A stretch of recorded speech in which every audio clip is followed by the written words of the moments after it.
When it comes to Pokemon Brilliant Diamond and Shining Pearl, its reveal brought along with it a lot of surprise, not only in the form of the art style of the game, but also the way these games are handling the idea of a remake.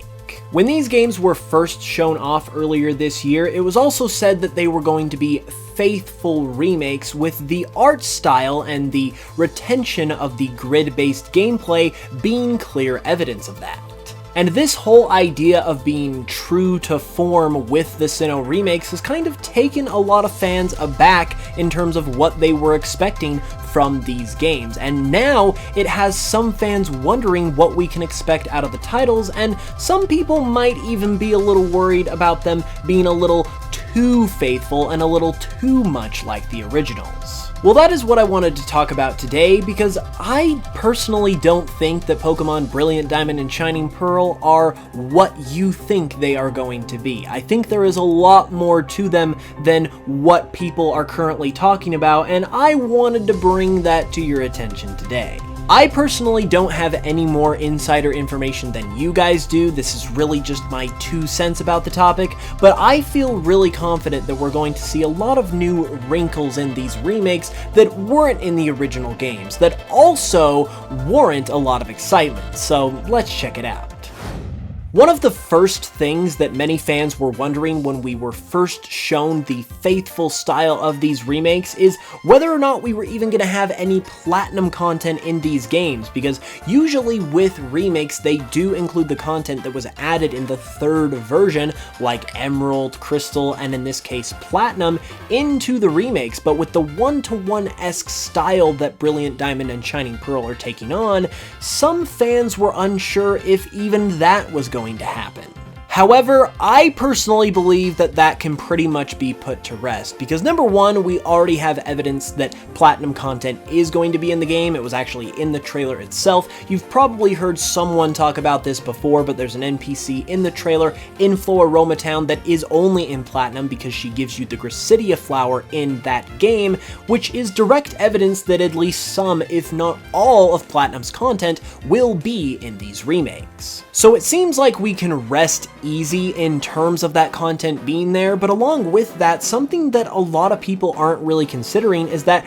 that content alone would make these remakes significantly different than the originals. And the reason for that, even though we already obviously had all of that content in Platinum, is because it's being put into Diamond and Pearl. Obviously, Diamond and Pearl had their own things going on that Platinum eventually switched up, but if you're going to have the Diamond and Pearl stuff with Dialga and Palkia and the focus being on them, and also integrate the Giratina stuff with the Distortion World and whatnot, you're obviously going to have to shift things around to make it all fit, and that is going to create for a different experience than we had in any of the original 3 Sinnoh games. A lot of people have obviously thrown around the idea that we could have the Distortion World as a part of the post-game and maybe a Delta episode-like fashion or something along those lines, but it's going to create, regardless of how they end up doing it,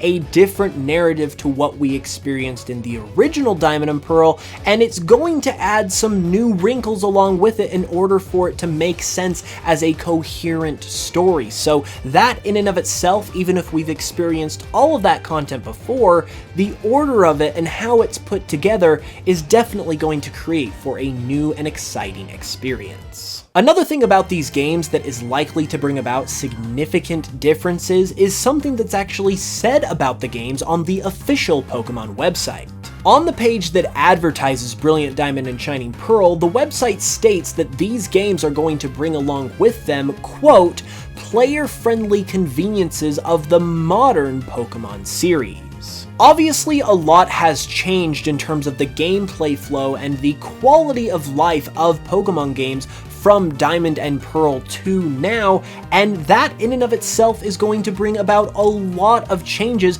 depending on what they are referring to specifically. Probably the biggest player-friendly convenience of the modern Pokemon series is the removal of HMs, which bogged down a lot of the older Pokemon titles, and HMs were a huge part of Pokemon Diamond and Pearl specifically. So even though these games are touted as faithful remakes, between the fact that HMs haven't been a thing for a while and the website itself is also advertising player-friendly conveniences in this game, I would be genuinely surprised if HMs are still going to be in these games, and if they're not going to be in these games, then something, some way is going to have to replace them, and that is going to make for a huge difference in terms of gameplay, because Sinnoh is probably the region that relied on HMs the most. If I'm not mistaken, I think it actually had the most HMs to its name of any single Pokemon game,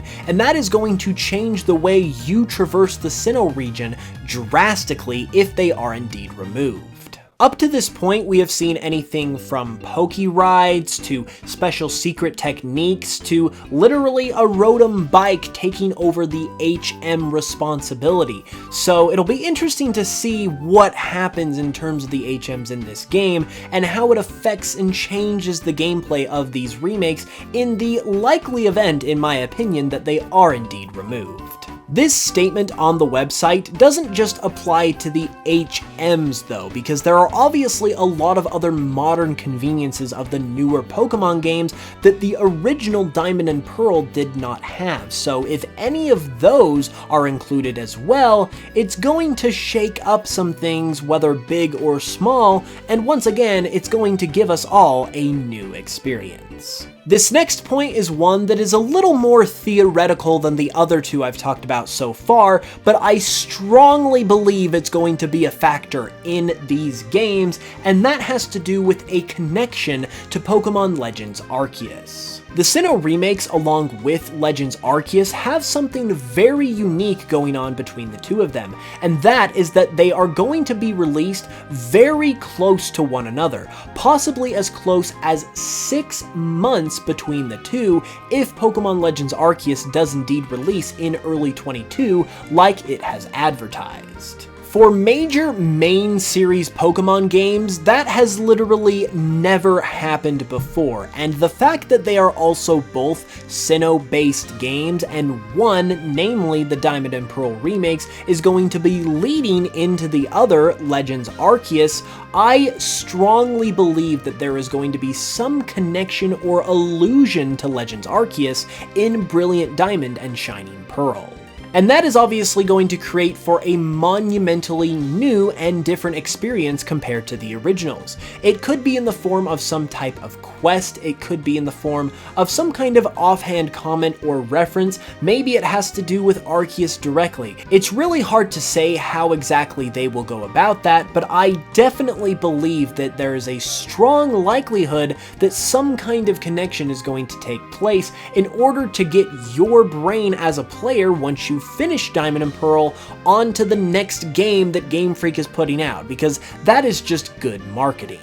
We also know that Game Freak really likes to hint at their next games and their current ones, and even though we already know about Legends Arceus and it's already been announced, I would be hard-pressed to think that they're not going to do it again here with Brilliant Diamond and Shining Pearl, which is going to make for a really cool experience to see how all of that content is integrated into the already established Sinnoh story. So while Pokemon Brilliant Diamond and Shining Pearl do look a lot like the original Sinnoh games, and they are advertising that they are faithful remakes, I wouldn't let that worry you too much, because I think these games are going to be a lot more different than meets the eye for the reasons I just stated, and I also think there's even more reasons that I'm not mentioning here that could also take place in order to change the games as well. What do you think about these ideas though? Do you think they are going to happen, or do you have some kind of other idea in mind as to how these games are going to shake out?